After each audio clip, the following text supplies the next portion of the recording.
Contohnya apa? CCTV. Orang ini bukan pelakunya atau pelakunya. Nah, kalau handphone dibuka, CCTV dibuka, ternyata dia bukan pelakunya, tapi nah kita duga nih, dia masih kekeh orang ini aja udah. Berarti kan seolah-olah dia udah kambing hitamkan aja orang ini biar lepas orang itu. Logikanya kan begitu. Kalau saya sebagai penyidik, begitu saya BAP, orang ini nggak ngaku, ya udah lepasin aja. Tapi saya cari bukti yang lain. Saya cek CCTV, saya lihat handphonenya. Oh, ternyata bukan orang ini. Apa mungkin penyidik tidak mau cari yang orang lain yang pelaku sebenarnya? Pasti dia mencari lagi orang yang sebenarnya. Nah, ditambah lagi ya, tanggal berapa itu rumah Peggy Setiawan digerebek tanggal berapa itu kalau salah? 31 kalau salahnya. Beberapa hari kemudian ya, berapa jam atau yang jelas setelah penangkapan 8 orang ini, rumah Peggy kan digerebek nih.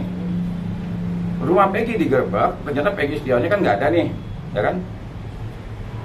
Orang tuanya mengatakan Peggy Setiawan ada di Bandung. Logikanya gini, kalau yang Pak Rudiana itu tahu pembunuhnya benar-benar Peggy Setiawan dan Peggy Setiawan ada di Bandung, okelah penyidik lain yang nggak mau ngejar. Masuk logika nggak? Orang tuanya korban tidak mengejar selama 8 tahun.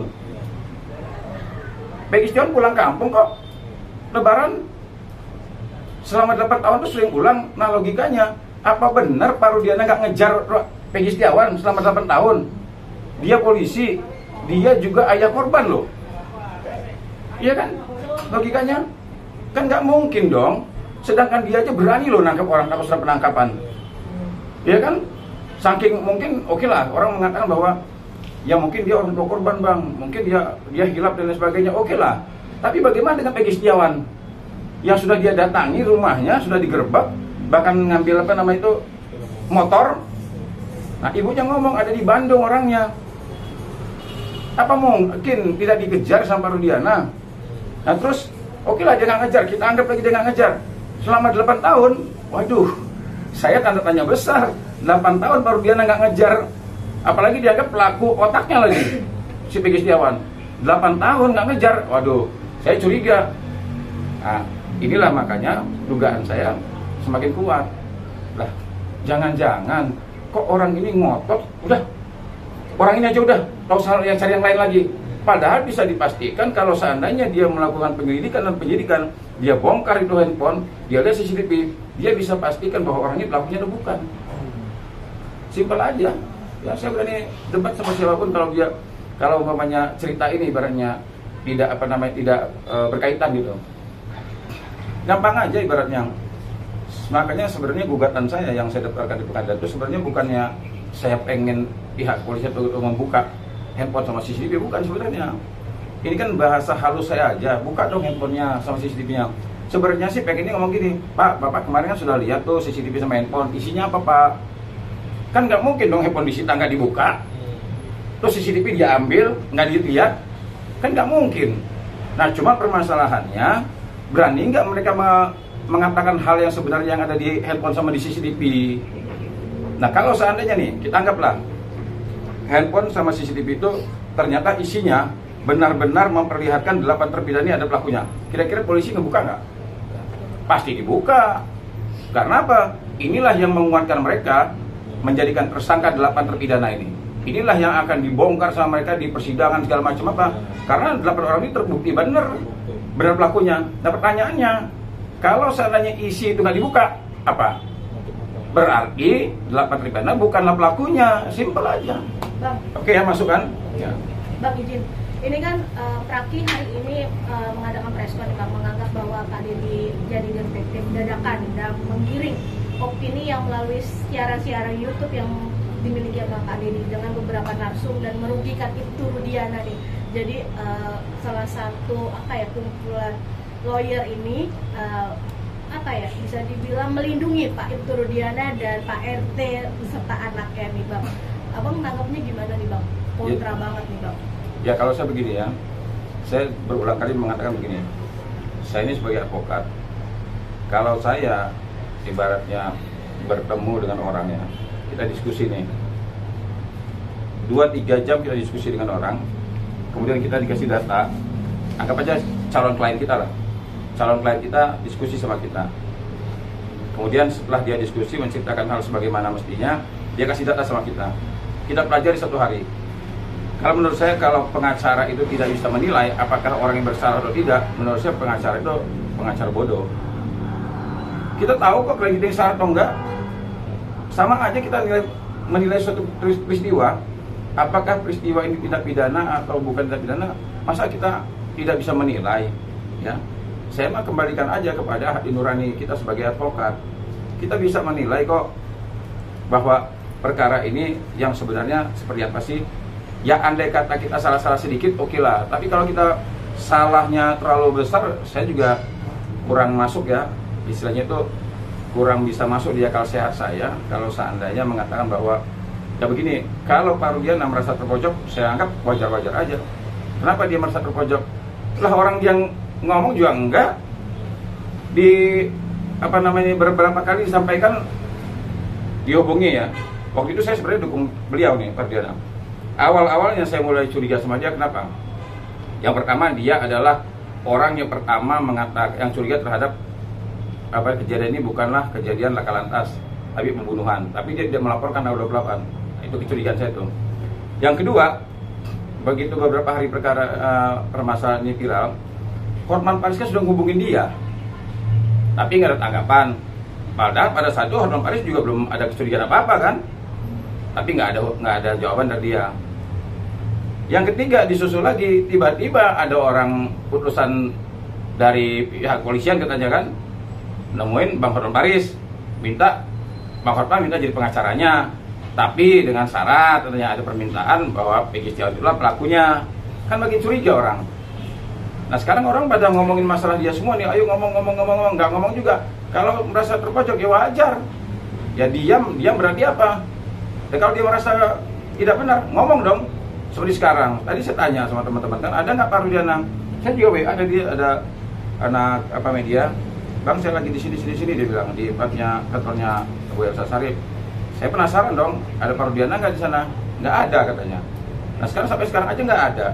Ya, keberadaannya di mana? Sekarang kalau merasa terpojok ya, itu resiko dia kan. Nah, cuman kalau seandainya ada rekan kita yang mengatakan bahwa ini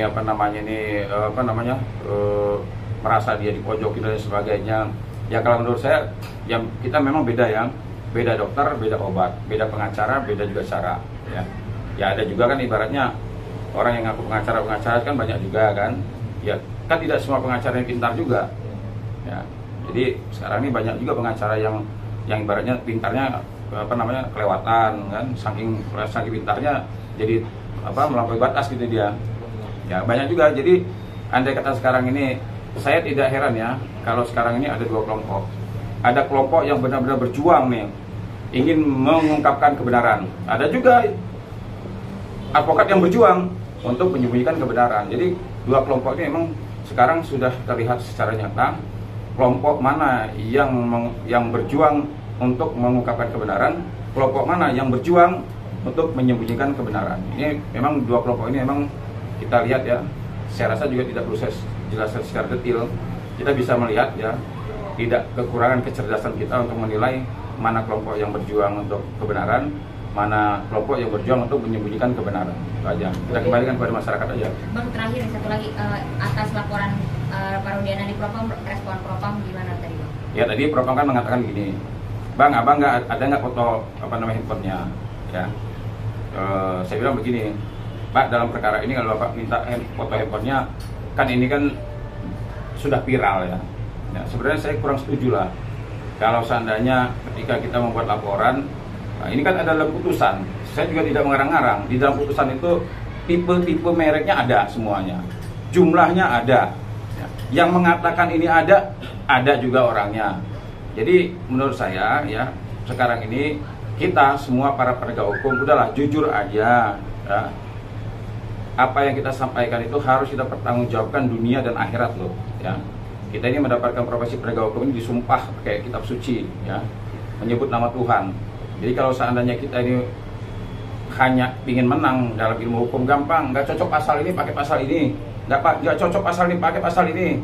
Jangan dari banyak pasal, sampai kalau perlu pengacara-pengacara yang hebat tuh kalau nggak perlu pasal ini pakai pasal Minggu, pasal Senin. Jadi banyaklah alasan-alasan yang bisa kita buat kalau seandainya kita hanya pengen memenangkan perkara. Tapi kan penegak hukum itu bukan hanya tujuannya memenangkan perkara, agar kebenaran ini terungkap. Nah, tadi bagus juga pertanyaannya, bagaimana pendapat Prof Am gitu kan. Nah, kemarin juga saya begitu terpidana ini melaporkan Pak Rudiana, itu Kompolnas ngomong begini. Ini buat Kompolnas juga, tolonglah pertanggungjawabkan omongannya itu. Jangan sembarangan kalau ngomong begini. Ya, kami akan mengawal laporan ini, sebagai Kompolnas akan mengawal.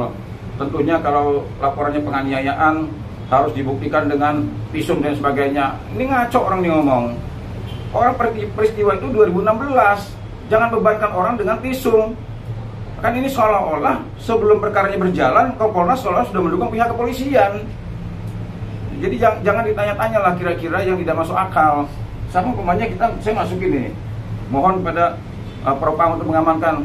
Terus nanya, Bapak ada nggak foto handphonenya? Ya nggak mungkin, nggak ada lah orang dalam penguasaan penyidik. Justru kita minta Propam ini kenapa? Karena dia kan sudah ditugaskan oleh Kapolri, turun ke lapangan. Nah, kita kasih masukan nih, Pak, amankan dulu CCTV-nya sama handphonenya. Kenapa? Saya ini udah masukkan gugatan loh. Gugatan saya itu tujuannya apa? Untuk bisa membuka handphone dan CCTV. Nah, ada kepentingannya di situ artinya kan. Jadi saya berharap udahlah kita jujur aja. Ini demi kepentingan penegakan hukum yang ada di Indonesia itu aja. Bang, kan ini kan kemarin juga Propam juga sudah menyelidiki Ibtu Rudiana. Ya. Tapi kan ini jadi kontroversi Bang, gimana Bang? Iya, makanya tadi saya katakan kan bahwa sekarang ini kita janganlah pakai ibaratnya kebenaran begini loh. Kebenaran itu tidak abu-abu, dia terang. Jadi nggak ada yang namanya yang benar itu jalan cuma satu doang. Nggak ada kebenaran satu, kebenaran dua, nggak ada. Kebenaran cuma satu doang. Jadi kalau seandainya Propam mengatakan setelah memeriksa Pak Rudiana mengatakan tidak ada pelanggaran, ya mohon maaf aja. Masa sih berani mengatakan hal yang sudah jelas? Ada penyidik unit narkoba nangkap orang tanpa surat penangkapan, dibawa ke Polres, terus dia bisa meriksa sendiri, dia bikin surat dia bikin laporan sendiri, segala macam dia sendiri semua, masa dianggap tidak melanggar? Ya, hal yang sudah kelihatan oleh mata, yang sudah terlihat jelas, jangan dibantah lagi lah. Agar apa? Agar kepercayaan masyarakat terhadap Propam ini ya bisa bisa pulih lagi lah. Nah, sekarang kan Dedek muncul, semua muncul. Masa kita memangnya sekarang gini loh. Memangnya segitu banyaknya netizen publik macam ini, kita anggap aja antara pendapat kita sama pendapat mereka. Ini ada dua pendapat kan ya. Ada yang melanggar, ada yang nggak melanggar. Jadi kita lihat aja, apakah yang banyak ini yang nggak waras, apa ini yang waras? Ya kalau seandainya ternyata pendapat kita nih, saya termasuk teman-teman yang lain, termasuk netizen yang begitu banyak jumlahnya, andai kata pendapat kita yang salah, berarti Indonesia ini hampir setengahnya orang nggak waras, itu aja, ya kan? Berarti menilai yang nggak benar, berarti kan? Oh, jangan-jangan yang benar itu adalah Propam, karena dia nggak melanggar. Berarti saya sama teman-teman, ya Pak Susno, Pak Ugroseno, itu berarti kita ini nggak waras semua nih, karena kita penilaiannya berbeda sama mereka kan? Yang waras mereka, ya nanti kita lihat aja yang waras siapa, gitu aja. Tapi tanda laporannya udah ada belum Bang? Yang mana? Yang di sini Bang. Ini. Itu dilapor. Nah, sama yang ini Bang, kata SS Sarif juga bilang katanya nggak jadi terima di Barreskrim, katanya dianalisa dulu 2-3 minggu gitu Bang. Ya memang sebenarnya begini ya. Agak lama apa gimana? Memang begini. Semua laporan, inilah makanya permasalahan kenapa sekarang ini Pak Susno tadi pagi saya dengar ngomong masalah ini kecelakaan lalu lintas. Ini kan sebenarnya kacaunya permasalahan ini kenapa? Karena memang tidak dianalisa. Contohnya gini, waktu Pak Rudiana ya turun ke lapangan bertemu dengan AF memberikan keterangan. Sebenarnya kalau menurut hukum dan undang-undang, keterangan AF belum dijadikan alat bukti. Dia sebagai informasi awal. Nah, informasi awal yang dilakukan oleh Pak Rudiana, anggaplah sampai penyidik lain ya, mencari informasi awal, mencari data, bukti-bukti, fakta-fakta. Nah, seharusnya yang didapatkan itu dibawalah ke kantornya, diadakan gelar perkara. Gelar perkara ini untuk menentukan peristiwanya. Oh, benar nggak peristiwa ini kecelakaan? Benar nggak peristiwa ini pembunuhan? Ditentukan dulu di gelar perkara, dianalisa nih. Barulah kalau seandainya ternyata pembunuhan, baru ditingkatkan penyidikan. Nah, ini kan karena nggak dianalisa, akhirnya sekarang masih bertengkar kita pembunuhan atau kecelakaan. Nah, sama seperti ini kalau saya mengatakan harus dianalisa, benar. Nah, tapi suruh Bu Elsa tanya, Bu, waktu Pak Rudiana itu mendapatkan informasi dan data dan sebagainya, dianalisa nggak? Ini kan karena mereka nggak analisa, makanya jadi begini. Nah, kita juga buat surat laporan ini juga silakan dianalisa dulu, tapi dengan kondisi seperti ini jangan terlalu lama-lama. Ini kan sudah urgent. Nah, kalau kelamaan nanti saya juga melakukan gugatan terhadap CCTV dan handphone. Kelamaan ya, saya pengennya segera Propam ambil tuh CCTV sama handphonenya, amankan dulu ke sini. Nah, jangan nunggu analisa lagi, kelamaan gitu. Jadi jangan lupa untuk subscribe Cumi Cumi. Ditekan ya tombol lonceng merahnya.